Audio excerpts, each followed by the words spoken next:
Bonjour à chacune et à chacun d'entre vous et bienvenue dans cet espace de ville 2000 où pendant toute une journée nous allons parler de mégalithes avec ce thème très évocateur de la recherche archéologique à la mise en valeur des architectures mégalithiques. Donc durant ce séminaire, il sera question d'actualité, de la recherche, de méthodologie utilisée, de restauration, de valorisation.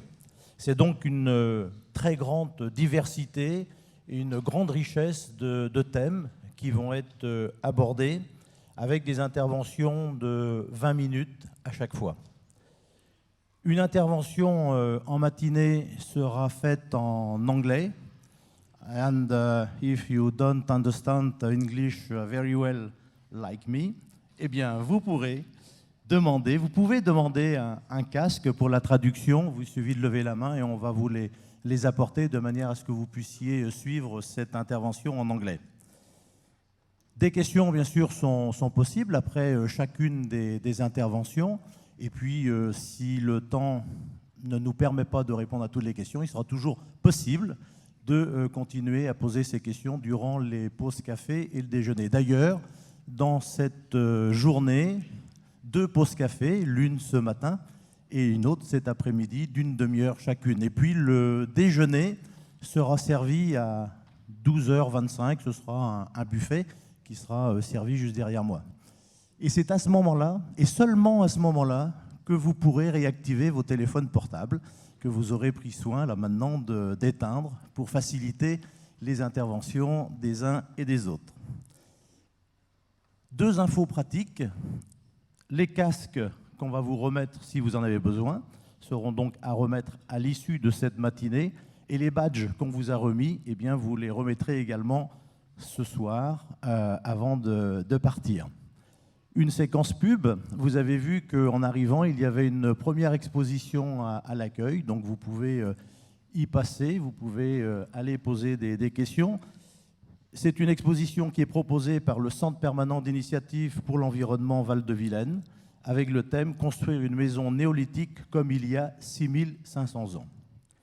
Ici, derrière nous, enfin derrière moi et devant vous, derrière le rideau en fait, eh bien, il y a également des expositions. Il y a 5 expositions. Il y a Paysages de mégalithes qui présente la candidature UNESCO des mégalithes de Carnac et des rives du Morbihan. SACNEO, qui est l'outil pédagogique au service de la découverte des sites mégalithiques, proposé toujours par le Centre permanent d'initiative de l'environnement de Val-de-Vilaine. Le site de Mont-Neuf, bien sûr, est présent, l'Association des Landes, la prospection archéologique et l'architecture mégalithique du site de Mont-Neuf.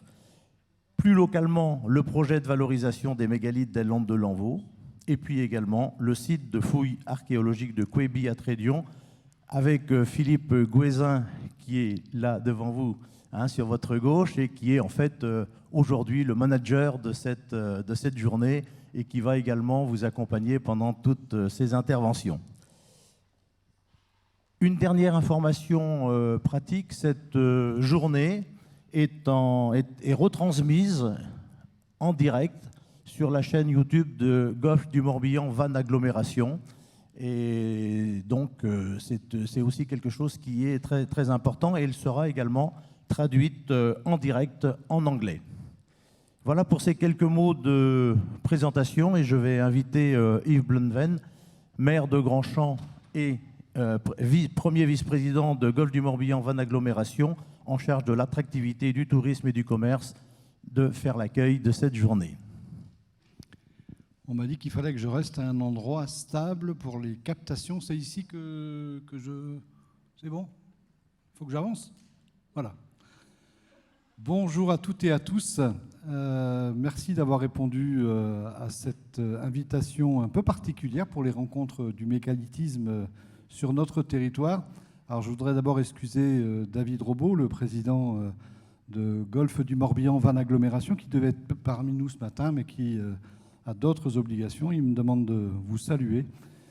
Voilà, donc bienvenue à Grandchamp, bienvenue à l'espace 2000 de Grandchamp, Célestin Blévin, qui est notre salle polyvalente où, vous l'avez compris, on a la capacité à faire des conférences, du réceptif, enfin toutes les conditions réunies pour faire ce genre de belles rencontres. Peut-être vous dire aussi qu'on est dans une commune de 6 000 habitants, qu'on est dans une commune qui est considérée comme un pôle d'équilibre de l'agglomération.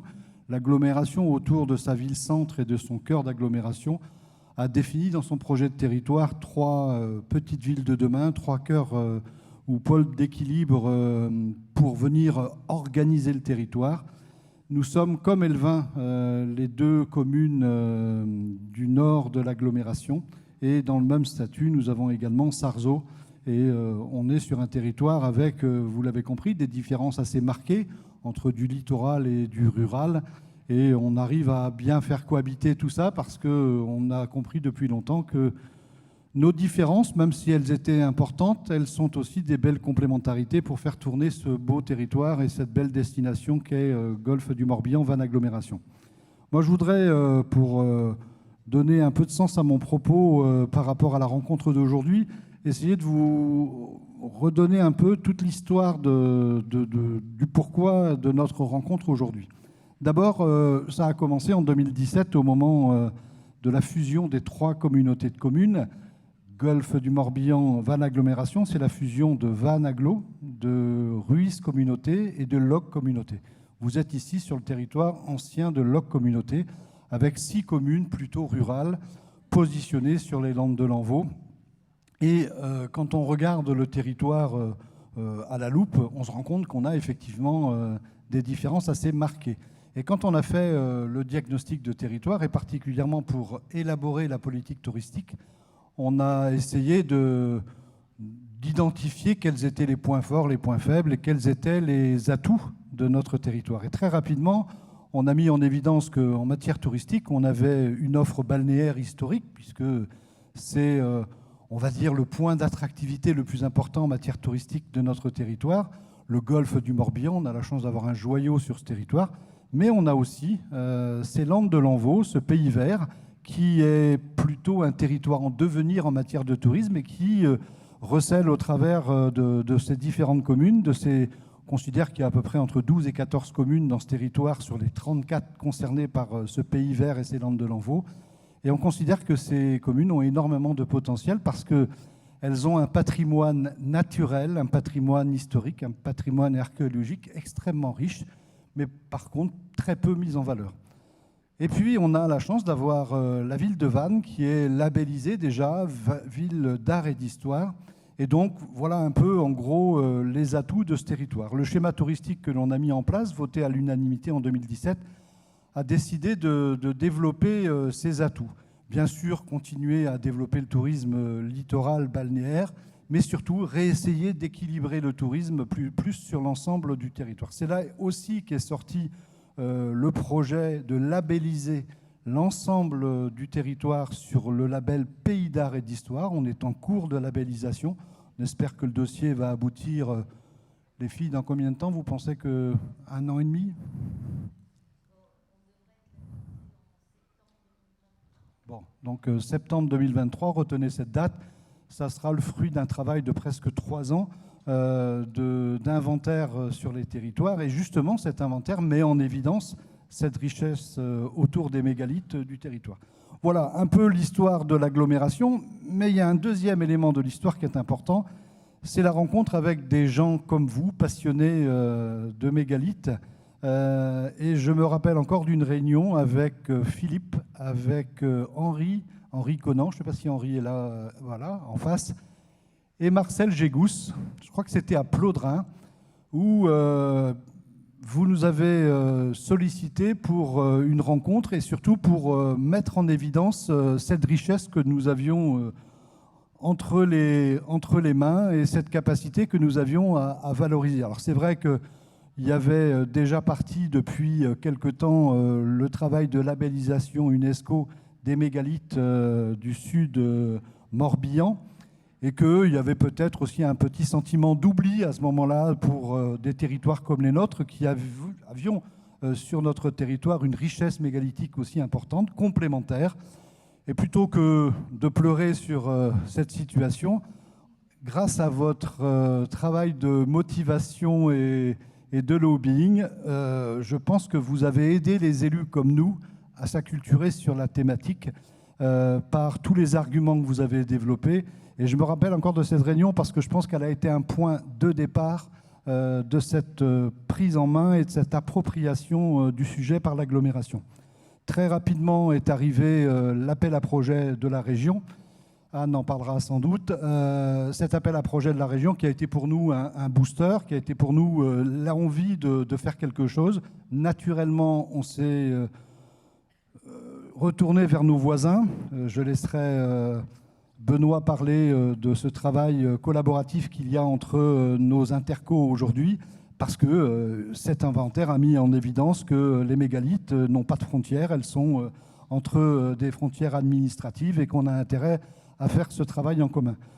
Et puis pour finir, vous dire aussi que pour faire vivre tout ça, non seulement il faut des passionnés, des spécialistes, il faut des territoires qui prennent conscience de ces richesses, mais après il faut aussi des gens pour l'animer. Moi je voudrais saluer le travail remarquable d'Anne et d'Émilie, Anne pour le compte de GMVA, Émilie pour le compte de CMC, parce que grâce à vous, on est arrivé ici aujourd'hui avec, je pense, ce très très beau week-end autour des mégalithes. Merci à vous parce que c'est vous qui faites vivre ça au quotidien. C'est un gros boulot, mais c'est l'association des compétences de tout ce beau monde qui fait qu'on a pris conscience qu'on avait là entre les mains quelque chose d'important. Je ne vais pas m'étaler plus longtemps. Voilà, je voulais vous raconter cette histoire parce que c'est une histoire vécue d'un territoire qui prend conscience des richesses et de son potentiel touristique, qui s'appuie sur des connaissances parce que on a la chance d'avoir ces potentiels techniques, ces connaissances sur le territoire pour pouvoir au mieux les valoriser et les mettre en lumière. Merci. Merci Yves Blunven. Et en enchaînement, puisque vous l'avez annoncé, Benoît Roland, qui est le maire de Moustorac et président de Centre Morbihan Communauté. Pas facile de passer derrière Yves, il a tout dit. Et bien dit en plus. Voilà. Merci à toutes et à tous d'être présents, des passionnés. Je ne vais pas être bien long parce que je pense qu'on n'arrive pas à la cheville de tous les autres intervenants qu'on va avoir pendant cette journée et également demain matin. Donc je vais faire relativement court. Anne, chère vice-présidente de la région Bretagne. Yves, donc maire de Grand-Champ et vice-président de Vannes Agglomération, mesdames, messieurs les élus. D'ailleurs, j'en profite au passage, il y a d'autres élus de Vannes Agglomération, mais de saluer la présence nombreuse de mes collègues de Centre Morbihan Communauté, en l'occurrence, les autres n'en prendront pas ombrage, Jeanne Ledédic, donc, qui est vice-présidente en charge du tourisme à Centre Morbihan Communauté. Mesdames, messieurs les chercheurs et intervenants, et mesdames, messieurs. Je suis très heureux d'être présent parmi vous aujourd'hui pour ces rencontres autour de la recherche archéologique et la mise en valeur de l'architecture mégalithique à l'échelle européenne dans notre beau département du Morbihan. Je vais commencer par une petite anecdote. Étienne, tu m'as dit que je pouvais en faire au moins une, je ne vais pas être trop long, sur la nécessaire pédagogie qu'on doit avoir autour de ces sujets. Je suis natif de l'Est du Morbihan et peut-être qu'il y en a plusieurs, mais il y a au moins un mégalithe sur la commune dont je suis natif, en l'occurrence Ruffiac.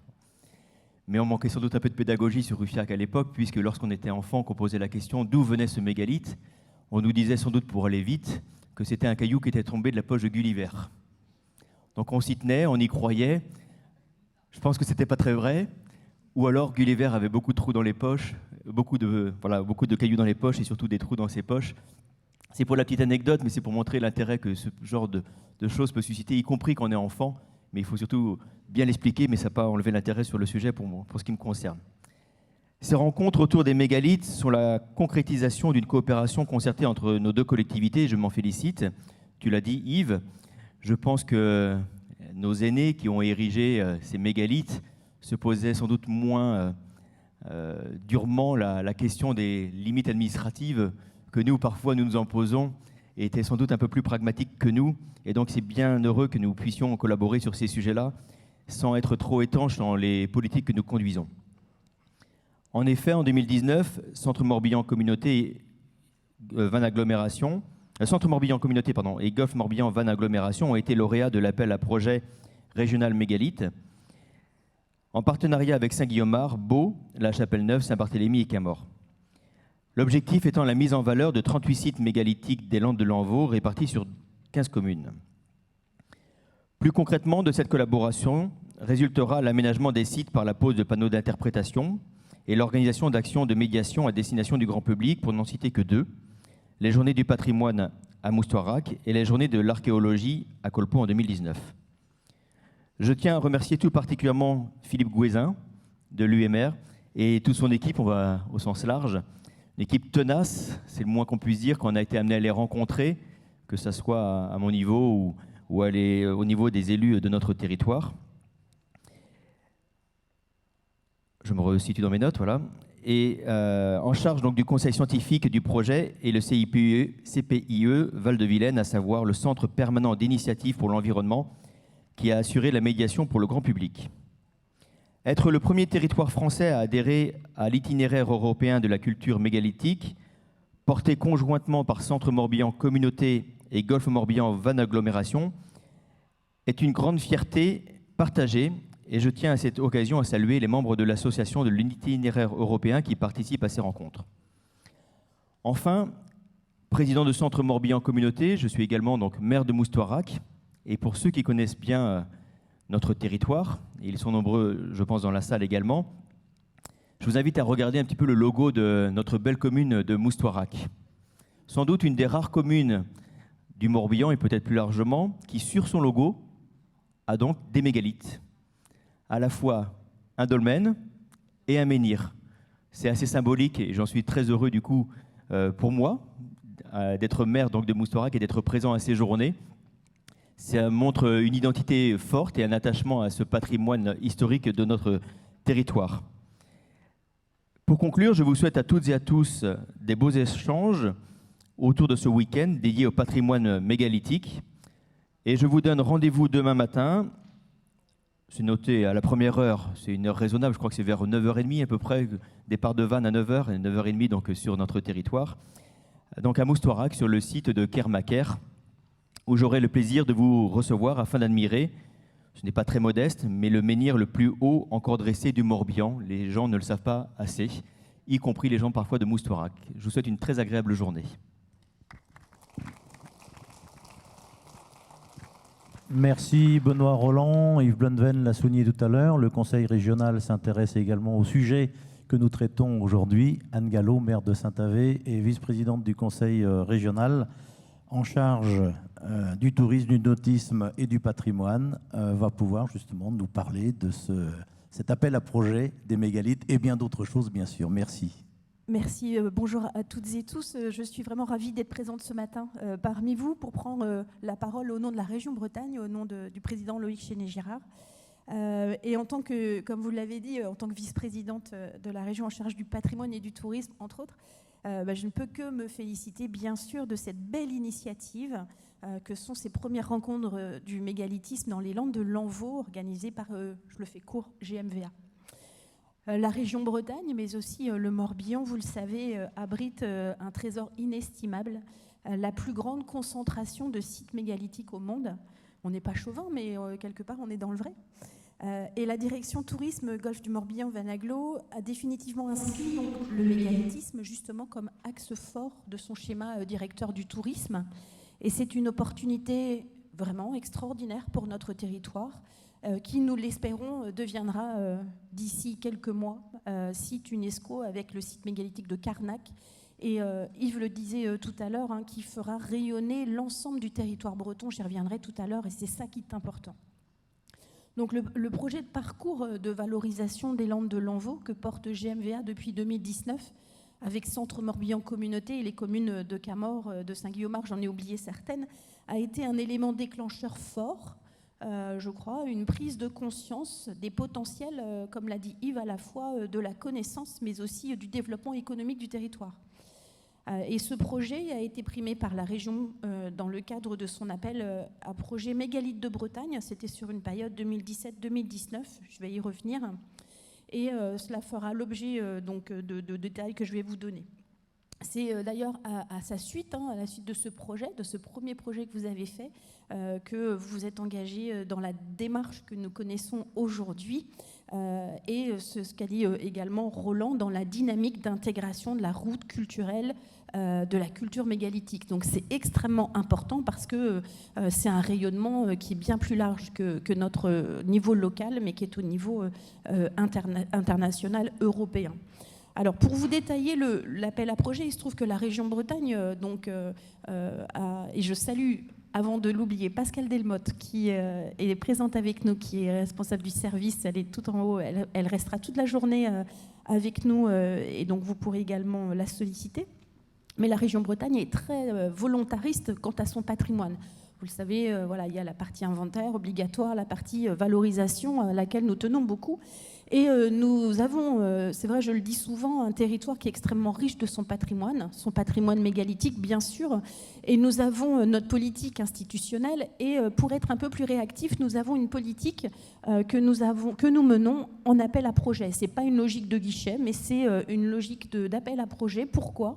Eh bien, c'est pour permettre des effets leviers, de mettre en avant certaines thématiques que nous souhaitons développer et le faire en appel à projet, c'est une mobilisation des acteurs du territoire et ça va donc beaucoup plus vite. Et nous avons décidé de mettre en place sur 3 ans, puisque ce sont des appels à projets triennaux, l'appel à projet, donc sur 2017-2019, l'appel à projet Mégalithes de Bretagne. Et donc l'objectif, c'est pendant ces 3 années, d'explorer, de contribuer à révéler le patrimoine archéologique emblématique de la Bretagne. Alors, nous avons souhaité qu'il soit valorisé à 3 niveaux. Bien sûr qu'on parle d'attractivité culturelle et touristique de la Bretagne, au travers de son patrimoine, par des formes de valorisation nouvelles, originales, et puis accessibles au plus grand nombre. Et le deuxième axe, c'est la connaissance et l'appropriation pleine et entière par les Bretons de leur patrimoine culturel et de son devenir. C'est exactement ce que tu disais, Benoît. C'est vrai que souvent, malheureusement, on ne connaît pas suffisamment son patrimoine. Et le dernier axe, c'est la préservation de l'environnement, des paysages, qui aident à le faire reconnaître comme bien culturel important et vecteur d'identité, c'est justement ce patrimoine riche régional. Donc pour ce faire, nous avons mis en place un partenariat avec le service régional de l'archéologie, bien sûr, et c'est une évidence et c'est indispensable, qui a validé scientifiquement tous les projets retenus. Et la région s'est voulue incitative, donc nous intervenons à hauteur de 50% en investissement, 40% en fonctionnement. Et l'objectif, c'était bien sûr d'avoir une audience auprès de différents acteurs. C'est ça qui nous intéresse aussi. Vous allez le voir, je vais vous détailler qui a pu déposer des projets. Donc des acteurs qui sont investis sur les territoires, investis sur différents champs que sont la connaissance, la conservation, la valorisation ou encore, et ça pour nous c'est important, l'innovation. Donc le bilan de cet appel à projet, nous avons eu 25 projets qui ont été lauréats de cet appel à projet pour un montant de presque de 355 000 € que la région Bretagne a injecté sur les territoires. Donc nous avons eu 7 lauréats en 2017, 8 en 2018 et 10 en 2019. C'est vrai que souvent, ça met un petit peu de temps pour bouger et on voit que... Et puis c'est vrai que ce n'est pas forcément facile de monter des projets. Et les bénéficiaires, donc je vous parlais de la diversité des acteurs. Donc nous avons des universités, des collectivités et des associations. On voit que c'est extrêmement complémentaire. Nous avons 4 universités, donc c'est l'UBO, l'université de Rennes 1, de Rennes 2, de Nantes également, en partenariat bien sûr avec des chercheurs.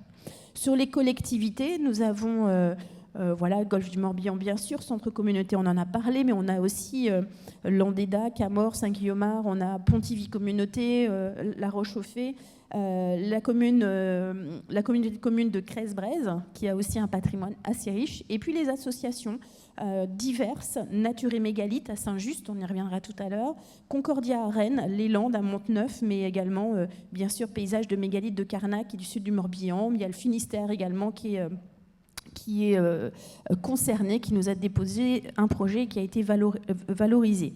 Voilà très brièvement l'appel à projet mégalithe de la région Bretagne, et on voit tout à fait qu'il y a une impulsion, il y a une mobilisation, et cet effet levier du coup bien un réel intérêt puisque la communication et les projets continuent sur le territoire régional. Alors la région, c'est pas que ça au niveau des mégalithes, mais c'est bien sûr le projet de candidature UNESCO que nous soutenons, bien entendu. C'est vrai que ça semblait quand même assez paradoxal que Carnac ne soit pas reconnu à sa juste valeur. Et nous soutenons, bien entendu, la démarche d'inscription au patrimoine mondial de l'UNESCO. Donc nous accompagnons l'association, nous participons au comité de pilotage et voilà, je ne vais pas détailler puisque ça sera fait dans le cadre de la journée, mais en tout cas nous avons également nous avons fait le choix avec la DRAC et l'État d'accompagner dans le cadre du contrat de plan État-région 3 musées, parce qu'il y a énormément de demandes de rénovation de musées, mais nous avons mis en avant le musée de Carnac qui nous semblait extrêmement important pour la valorisation de ce patrimoine, pour le rayonnement de la Bretagne et l'attractivité touristique, bien entendu, et économique derrière. Donc un axe aussi que nous développons au niveau du service patrimoine de la région. Mais il faut savoir aussi que nous avons on va dire, inciter à la création d'un réseau de sites préhistoriques de Bretagne. C'est vrai qu'on avait vraiment un besoin et on le dit souvent, on ne se parle pas suffisamment entre différents acteurs et l'objectif était de créer un réseau, que les acteurs puissent se fédérer. Donc ce réseau est né en 2014. Il rassemble de multiples acteurs dans le domaine de la valorisation du patrimoine préhistorique. Donc ce sont des musées, des associations, des gestionnaires de sites, des médiateurs en archéo aussi. Et donc le réseau que coordonne le Centre permanent d'initiative de l'environnement de Saint-Just, ce qu'on appelle régulièrement le CPIE, permet de faire vivre et connaître le patrimoine préhistorique breton, notamment auprès du public, des familles. Je crois que vous avez une exposition qui en parle derrière. Voilà, en tout cas, ce réseau aussi est important. Nous travaillons, nous, bien entendu, avec la DRAC sur ces sujets, mais l'important, c'est vraiment qu'on puisse parler ensemble et qu'on puisse faire émerger des sujets et mieux travailler pour arriver à avancer sur cette thématique. Et puis, je ne vais pas être beaucoup plus longue puisque j'avais une petite intervention sur le musée de Carnac, mais voilà. Donc, je voulais simplement dire que la région Bretagne est très, très, très volontariste au niveau du patrimoine. Je crois que je le dis souvent, alors j'espère que j'ai de bons chiffres puisqu'il y a beaucoup de professionnels dans la salle, mais la région Bretagne, au niveau de son patrimoine global, plus largement que les mégalithes, est la deuxième région française la plus riche en patrimoine après l'Île-de-France, et la première région européenne en ce qui concerne le patrimoine religieux. Vous voyez, on a beaucoup à faire. Et en tout cas, on a vraiment aussi à élever la connaissance des institutionnels, comme nous, les maires, les élus, les agglos, mais aussi, bien entendu, de la population, parce que malheureusement, on ne sait pas forcément toujours très bien ce qui se passe à côté de chez nous et de notre histoire. Donc, je vous remercie de vous mobiliser un week-end, parce que je sais que ce n'est pas forcément facile, et j'espère en tout cas que cette journée sera riche, demain également, avec les visites terrain. Et je salue cette initiative qui est de rencontre, qui est tout à fait remarquable. Merci à vous.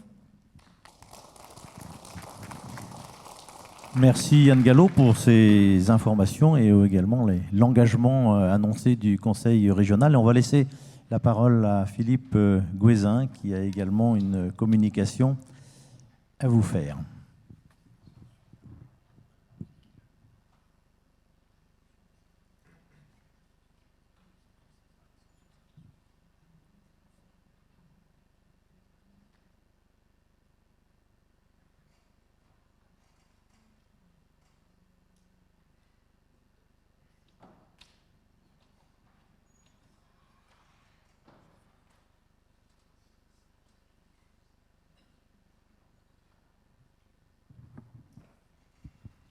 Bonjour à tous et à toutes.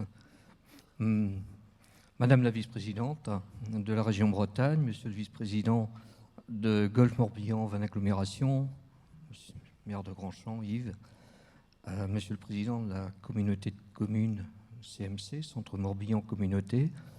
Avant de lancer les différentes communications de ces rencontres du mégalithisme, je voudrais remercier tous les acteurs qui œuvrent en matière de protection, de valorisation, de soutien à la recherche sur notre thématique du jour.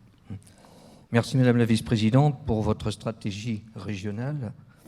En ce qui concerne la valorisation du patrimoine culturel breton, pour reprendre quelques lignes éditées dans votre programme, toutes vos actions permettent de renforcer l'attractivité, comme vous l'avez dit, culturelle et touristique de la Bretagne, de privilégier des formes de valorisation originales, d'inciter les communes et leur population à s'approprier le devenir de leur patrimoine, c'est très important, et de soutenir vraiment beaucoup les démarches partenariales entre acteurs publics et privés.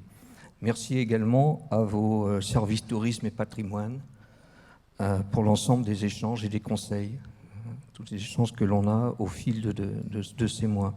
Merci monsieur le vice-président de Golfe-Morbihan, Van Agglomération. Vous êtes, monsieur Blunven, un acteur essentiel de notre projet de valorisation des mégalithes des Landes de Lanvaux. Vous avez répondu présent dès les premières heures de concertation, tout comme monsieur Henri Conan, ici dans la salle.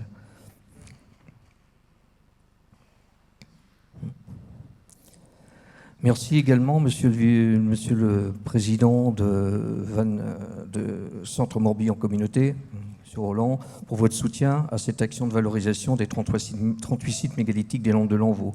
Vous avez sur votre territoire, je le confirme, un patrimoine exceptionnel. Profite également, et puis merci à vous tous les élus aussi, je profite également de ce moment pour remercier l'ensemble des municipalités et des propriétaires de monuments mégalithiques pour leur implication et autorisation dans ce projet de valorisation, ainsi que les associations qui œuvrent dans le domaine du patrimoine. Il ne faut absolument pas les oublier, sans eux, on ne pourrait pas faire grand-chose. Merci à l'unité mixte de recherche, l'UMR 65-66, le CREA de l'Université de Rennes 1, et à M. Luc Laporte, qui est co-organisateur de cette journée et qui dynamise au sein de cette unité de recherche l'équipe architecture dont la thématique de recherche aujourd'hui sur le mégalithisme. Il vous en parlera, je pense, plus longuement en début d'après-midi. Nos remerciements, je pense qu'on va pouvoir peut-être sûrement les applaudir à Anne Guillonneau, Muriel Asquette de GMVA, Émilie Sergent de CMC, pour toute l'organisation de ce séminaire, mais également pour l'ensemble du travail accompli à la mise en valeur, à la mise en œuvre du projet de valorisation des mégalithes des Landes de Lanvaux. Merci à vous. Vous avez fait un travail qui n'est pas toujours très simple. Merci. Évidemment, vous n'êtes pas seul à organiser tout cela. Il faut également remercier toutes les personnes qui ont contribué de près ou de loin à l'organisation de ces journées et à toute l'équipe technique de ce très beau complexe avec lequel on est vraiment tout en sécurité et assurance. Merci beaucoup Yves pour ce complexe. Merci également aux collègues chercheurs pour votre présence et à vous tous pour tout l'intérêt que vous portez à notre vieille pierre. Rappelons que ce projet de valorisation des mégalithes de Landes de Lanvaux est inscrit aux itinéraires culturels du Conseil de l'Europe, dont la route européenne de la culture mégalithique, également partenaire de ce séminaire.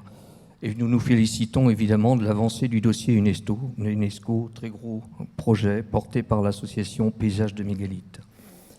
Le patrimoine mégalithique d'apparence solide semble apte à résister aux millénaires.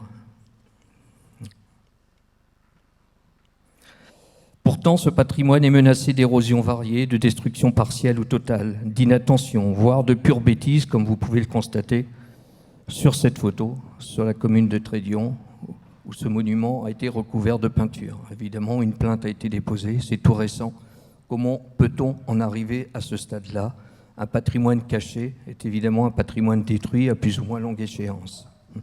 C'est pourquoi les opérations d'inventaire sont importantes et primordiales à réaliser. Oui, il reste encore de nombreux mégalithes, encore non répertoriés, des espaces sépulcraux bien cachés, petites pierres dressées encore debout ou alignements couchés. Le cas de la forêt de Connécan, des Landes de Lanvaux ou des Landes de Monteneuf sont des exemples parmi tant d'autres. En 2009, un colloque a été organisé à Toulouse intitulé « Les sites mégalithiques, conservation et mise en valeur, un enjeu européen ». Il avait mis l'accent sur toutes ces thématiques d'inventaire, de préservation, de mise en valeur et d'exemples de restauration. Tous les professionnels de l'archéologie sont conscients des enjeux concernant la sauvegarde de ces mégalithes millénaires. Cependant, sur le terrain, les moyens ne sont pas toujours, ils restent assez limités, il faut le dire.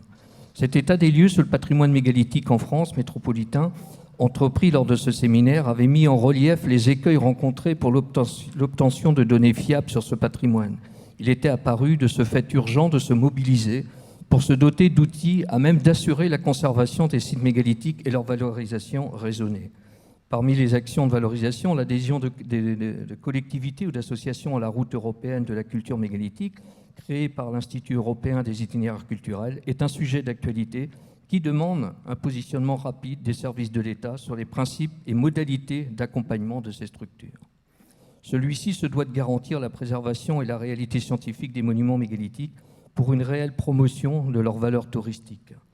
Récemment, la sous-direction de l'archéologie a pris la mesure de ces enjeux et a mandaté l'UMR 5608, c'est le laboratoire Trace de Toulouse, pour réaliser un premier bilan sur la question afin de récoller les projets de valorisation existants sur le territoire national via la toile Internet sur la thématique du mégalithisme, d'en réaliser un premier bilan et d'organiser une table ronde sur les bases de ce document avec la mise en place d'un réseau des différents acteurs. Cet état des lieux qui m'avait été confié a mis en évidence plusieurs secteurs géographiques qui se sont mobilisés dans des réels projets de valorisation. Sur 15 départements, 33 références web. Dans l'ouest de la France, les frontières qui regroupent l'Occitanie, la Nouvelle-Aquitaine, l'Auvergne, Rhône-Alpes, ainsi que la Corse du Sud, présentent des initiatives de mise en valeur, de recherche et de valorisation avec plusieurs objectifs. Ces objectifs stratégiques permettent de renforcer et de stimuler l'émergence d'une offre d'excellence sur les territoires concernés et de développer l'attractivité de ces derniers. Ces objectifs opérationnels étant de structurer durablement l'offre touristique par des opérations combinées de recherche, d'aménagement et de valorisation et de contribuer à la mise en récit du territoire par la mise en place d'un circuit thématique. Ainsi, 4 volets ressortent nettement de ces initiatives de valorisation. La connaissance, évidemment, la recherche scientifique, fait progresser la connaissance et l'interprétation, la conservation, la protection et la sécurisation des sites, l'innovation, l'expérimentation et l'innovation technologique au service de la valorisation et la valorisation par la mise en tourisme, marqueur de l'identité locale.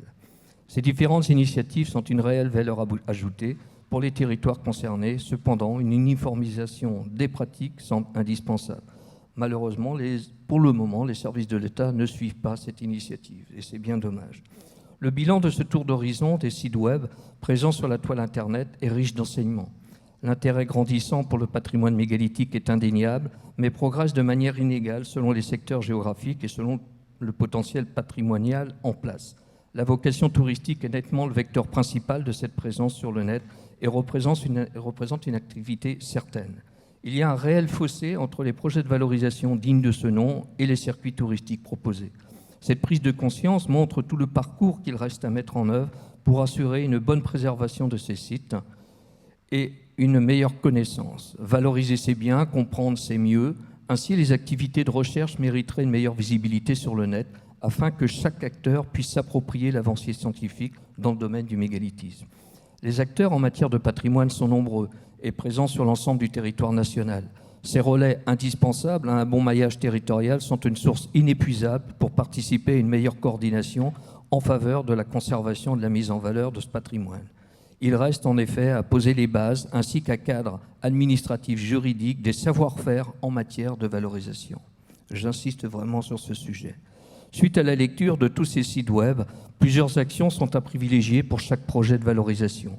Inventaire, état sanitaire des monuments, potentialité touristique, évaluation d'accessibilité, PMR, état juridique des sites, mesures conservatoires, sécurité des sites, mise en valeur et valorisation, avec bien sûr une charte à mettre en place, des conventions d'aménagement, d'entretien, de veille. Revenons à notre thématique du jour, qui en soi est un élément essentiel pour que nous parlions d'un même langage entre chaque acteur en charge de ce patrimoine mégalithique par un regard croisé de la recherche archéologique à la mise en valeur des architectures mégalithiques. Les recherches archéologiques les plus récentes menées sur différents ensembles mégalithiques, espaces sépulcraux, masses tumulaires et pierres dressées, couplées avec de nouvelles méthodologies d'observation et de numérisation, apportent des données novatrices qui, notamment après la fin des années 2000, contribuent à une meilleure compréhension des différents projets architecturaux mis en œuvre.